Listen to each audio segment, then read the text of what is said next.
Tibi vagyok, 35 éves, és gyerekkorom óta migrénes fejfájással küzdködöm. Édesapámnak is hasonló volt, az ő édesapánk is, és elég sokáig gyerekkoromban is vizsgálgattak, mindenféle vizsgálatot elvégeztek,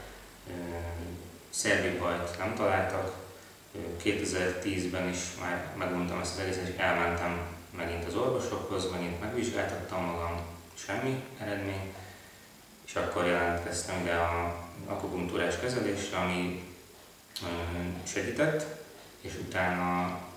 kicsit, mint hogyha visszaesett volna a dolog, tehát újra sok fejfájás volt, heti szinten 2-3 is, és akkor javasolták ezt a gépet, hogy próbáljam meg a vérnyomás csökkentést, mert hogy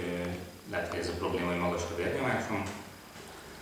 Ezt idén januárban vettem meg, és azóta használom, és most annyira visszacsökkent a fejfájás, hogy most már 3 hetente van durván egy fejfájás, és ha a vérnyomás értékeket nézem, akkor az is lecsökkent a korábbiakhoz képest.